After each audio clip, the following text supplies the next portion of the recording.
I didn't sleep really good last night. I'm still thinking about this radio and the fact that I thought I could use a choke as a pickup and all the whole thing, and then I realized I'm pretty sure if I take the pickup and run it to an audio amp, I can actually go in and pull out the amplitude modulation or audio crackling noise and figure out which one of uh, the coil's wire that goes up to the wafer switch is actually causing the arcing.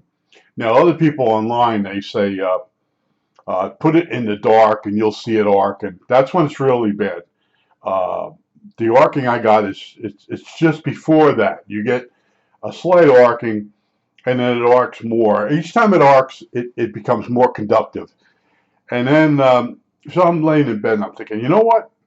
I could take the choke and put it on my audio amplifier and then find it that way. But then I start thinking, um, what's going on? I think. Let me point to one of these. Uh, this is where it arcs. Now, what is here is this is a spacer, and there's a thin threaded rod that goes through there. So there's a lot more happening. The deox has really gone down inside, and it is causing the wafer, which is bakelite, to be conductive. And I read a guy, he took one of these apart, and I think he says it's 11 inches long. And he has a new one and an old one, and he's just trying to take out the wafer he's seen arc and burn. He's not looking to get into it like I'm at a certain level. I can hear crackling, and it's one of these two coils here. I actually had the two wires disconnected, and the crackling stopped. And that's the point maybe I should stop at. This radio isn't made to be repaired, and I understand how to find it to some degree. I won't say I'm an expert at the crackling and the arcing. Most people find it by when it goes on fire. This is notorious for this, and then they dig it out and fill it with epoxy, and that does it for them. For probably for a while. After a few months, it probably does it in a different spot. But I lost sleep on this last night, and when you think about something like this, it's 11 inches long, and these are all spacers. They come out. You'd have to label all them, then and take the front panel off. There's a lot just to get that rod out, and it's held in the back by two nuts. And there are models where they say some type of rivet, and the switch isn't as good. But I'm doing these videos just for the next guy, and you have to decide what level you want to fix this at. And these things are going for $300 something on eBay, and then you got to recap it, and it does work good. The radio, it has really good sound, and as far as sensitivity, the M broadcast band, it's really good. It sounds really good. Now on the shortwave bands, they're basically dead. There's a few ham guys at night, the AM phone type guys, but I don't like putting something away not repaired. But you got to know when to hold them, know when to fold them, know when to walk away, know when to run. But every time I get in that position, I think of something how to fix it. Now remember the gear that broke, and the guy wanted too much money for the assembly. They had the gear, and I'm like, what if that gear is a common problem and it cracks, and I buy a whole assembly just to get another gear like the first gear, or there's a slight difference and I can't use that part in the other mechanism, because there's so many versions of this radio, and when you read about it, there's just like the one guy's video. I think I told you it's how bad could it be, and he was fixing it for arcing, and he bought the radio. He started working on it because it's considered the hardest radio to work on. It's just not laid out to be repaired. It's assembled, It's sold, and I showed you how to get it apart just to change two capacitors. That other people just leave them, and you can't because they're front end, they're leaky, they take out all your signal. And I went really deep in this thing, and I'm like, I'm committed. I'm committed mentally on this stupid thing at this point. But in other words, it's different looking because it was designed by an industrial designer. It's laid out differently. It's laid out. It's not ergonomically laid out. Usually, a radio would have the BFO switch and BFO tone and that all. This has switches in a row. The guy looked at it and like, let me make it look like this, and then let the engineers suffer trying to, get it to work. And then to go between the band spread and the band spread and the main tuning, you have to throw a clutch mechanism. That's not normal, but it makes the radio unique and slick. But it's not a great radio, and it's got a better look. It's got its own personality. But when you're laying there thinking about this switch, you don't realize it's 11 inches long. Each one of these is a spacer of different length. So you'd have to scratch a mark or a letter in each one of these, and then put a diagram on a piece of paper, and then slowly pull out the threaded rod, and then that would allow you to work on each one of these areas that the deox has gone down in there. And when I say deox, I'm pretty sure it's deox. I know the company could say, well, it could be some type of other cleaner. Yeah, everybody uses other cleaners. No, they use deox because it's what the parrots parrot. Use deox, use deox. And I told you I wanted to get out of this hobby. And then the worst thing in the hobby was people spraying deox in radios. It really annoyed me. And then I got this thing finished with the gear. I put it away. And then I keep reading how great the sound is. And I knew it was good. So I pull it back out. And then the crackling started. I'm like, this is the radio that just keeps on giving. And when you really are into repair and it's in your blood, you don't like to fail.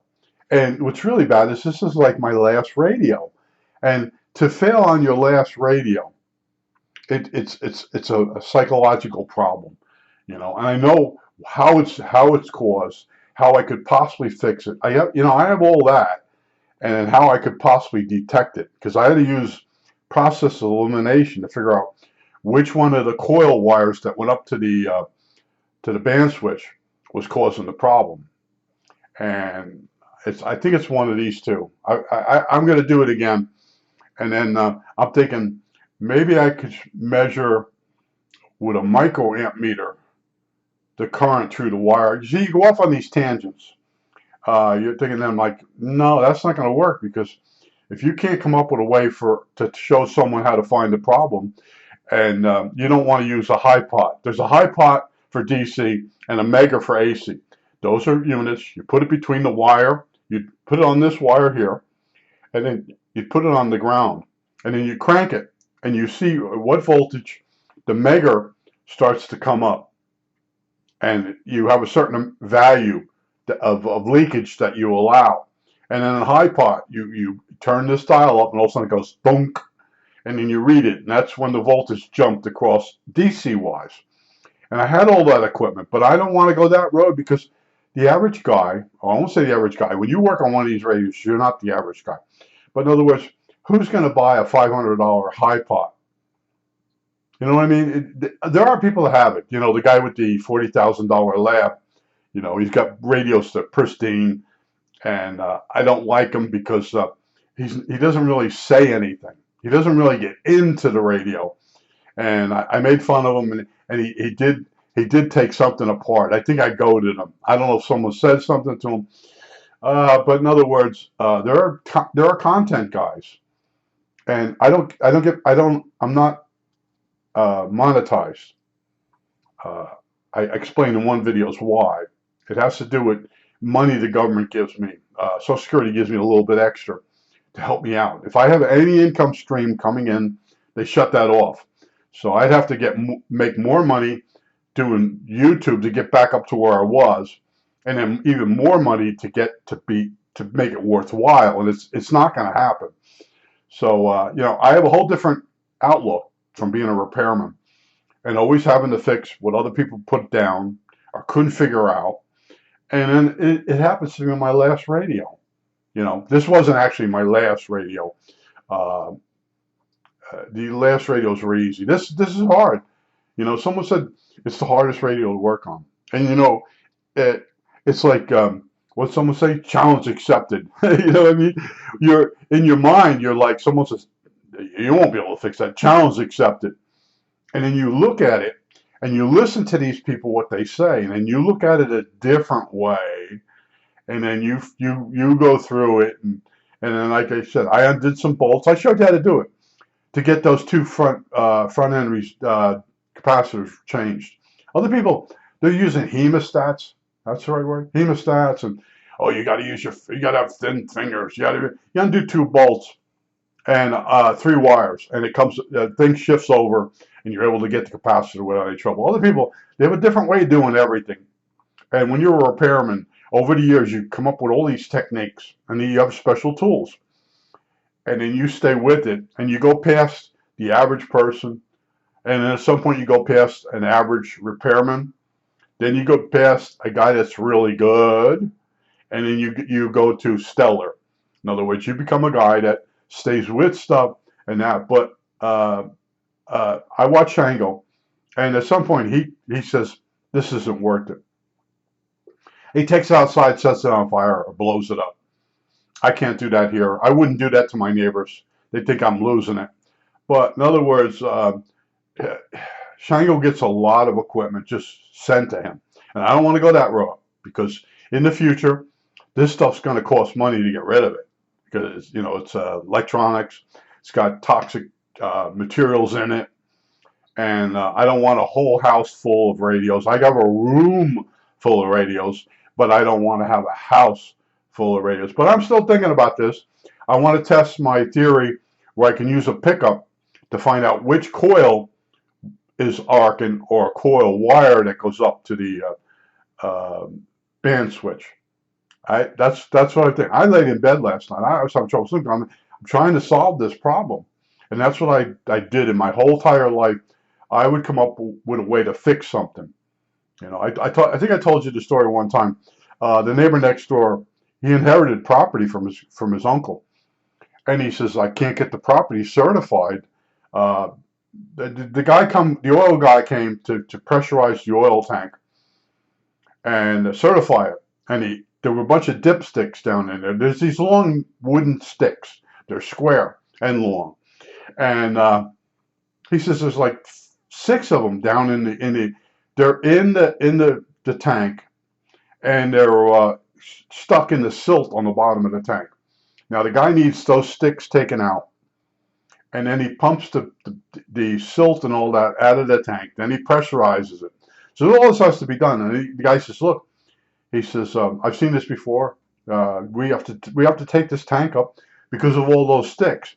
So he comes over, and he says to me, he always knew that I could come up with something. He goes over, he goes, he tells me the story, and he goes, so what do you think? I said, yeah, I have an idea.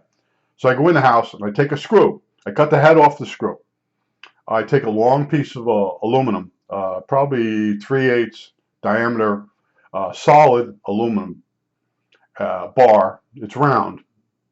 And I drill a hole in it, and then I put the screw where the head was in the hole, and I put a set screw. So now you have this long rod with a screw sticking out, and it's a really sharp wood screw. So I went outside, and he came over, and I said, hold this broom. Wait, I held the broomstick. And the broomstick's pretty damn hard. And I'm holding the broomstick. I said, now take this. Yeah, he takes it. And I said, now put the screw end on the broomstick handle and start turning it. He's 3 feet away at the end of the rod. He starts turning it. He went right into that broomstick handle. He goes, this is going to work. Because he wanted to try epoxy. And I'm like, that anyway. So he goes, he leaves with the thing right away. He's going to go try it. And about an hour later, less than an hour later, I went to take a nap, and I'm laying there, dozing around. The back door rings. He hands it back. He goes, "It worked 1, 2, 3." I think he said there were 6 or more. He says they were so soft from being in the oil that screw went right into the 1, 2, 3 and pulled them out. But that's the kind of things I've done in my lifetime. Someone who would have a problem, I solve it. I have a problem, and someone say, "Well, I can give you the band switch." The one guy got a band switch from another radio, and it was a more modern one, and he started doing it. It's a tough job, and the radio's not worth it. It is a really good radio, and if I buy another one, it's going to have other problems in it because it's 70. They're saying it's 75 years old. I keep saying it's 80, but it's 75 years old, and things degrade after a while. The Bakelite starts to break down, and the transformers stay pretty good.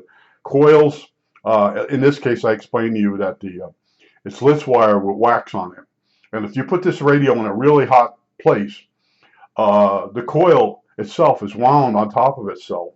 The wire, it gets soft, and the wire just springs apart. It's still on the form, but it's no longer wound correctly. And the oscillator wasn't working on the band. It was a 40-meter band. And the poor guy that was in this, he changed every part in the area. And he probably ohmed the coil out. And if you ohm the coil out, it ohms out that the windings are there. But my voice in my head says, let's bring the coil out. And it's not easy. Get the coil out, and I look at it, and it's like, that's what it is. So I rewound it, put it back in there, and the oscillator came right on. See, I look at things different than everybody else. If you really want to fix something, you have to think outside the box. And let me just say that when the boss used to say to me, "You think outside the box," and I would say to the boss, "There is no box." He just look at me. What do you mean? The box is you're thinking inside the box to fix something. A smart person thinks outside the box. I don't even think about a box. I just think, well, how would I fix it? And if it doesn't, if an idea doesn't work, you have to look at why didn't it work and what might work and try again. And that's the thing where I'm thinking, I'm just trying to pick up with the scope. I'm trying to pick up with the 100 millihenry choke. I'm trying to pick up the crackling. Well, the crackling is lower in amplitude than the oscillator you're going to pick up. So you can't see the little noises that are crackling. And if you could see them, you're also going to see the wafer sparking in the dark. It's a very low. You heard the crackle. It's very low, and it got real bad. I made some changes, and and washing the wafers after you get the spacers away from it. I think you could use probably baking soda and a Q-tip, and the baking soda is abrasive, and it would break the little tiny trails. At the same time, the baking soda would neutralize the acid from the spray, the deox, whatever it calls it, contact cleaner. All right, but you look at it. You're talking about 8-hour work, 8 hours of work, and I'm like, will I do it? Now, right now, it's another really hot day. And I'm going to go out for a long walk. Then I'll come back. I'm not doing anything today. It's been too hot. I'm like, you know what? I'm tired of this. And they're talking in a few more days, it's going to get to normal temperature. And then I'll try to get stuff done again. But I talked to some people, and they're telling me this is the worst summer. But we never had any hot days where there's no humidity. It's been brutal. It's just been absolutely brutal. And there's some people I talked to, they don't think it's been a hot summer. And then when you look online, they're saying it's not really that hot. I'm getting older. The humidity probably is just higher versus the temperature records. But we have broken temperature records. And now maybe at the end when they correlate or get all the data together, they say, yeah, it's like the 5th hottest summer. But when you're the 10 hottest summers, for an older person, you can't do anything. Well, it's only last year was the 3rd hottest summer, and then this year is the 5th. But when it's in a certain range, the summer becomes useless for you as you're older. I go take a walk in the morning, and right now when I go out, it's gonna be hard. It's almost up to 80 degrees already. And 80 degrees with the sun at that angle, and it's bright. There's no clouds, and I'm walking, and you start to sweat, and it's hot, and it's 3 miles. I walk 3 to 6 every day, and it's boring. I do meet people and stop and talk to them, but I go out every day. There's a real heavy woman and a heavy man out there, and they're out there every day. I'm out there, and they're not going to lose the weight, but at least it's cardiovascular. There are people that they can't lose the weight, but at least when you exercise, you do get benefits. If you don't push yourself, yeah, you could push yourself to a stroke or a heart attack being overweight, but not doing anything, you gain more weight. It's a snowball down the hill. Have you ever seen the cartoon? The guy makes a snowball and he throws it down the hill. By the time he gets to the bottom, it's got all people in it. Yeah, it is what it is. I think that's it. All right, that's it. I haven't given up yet.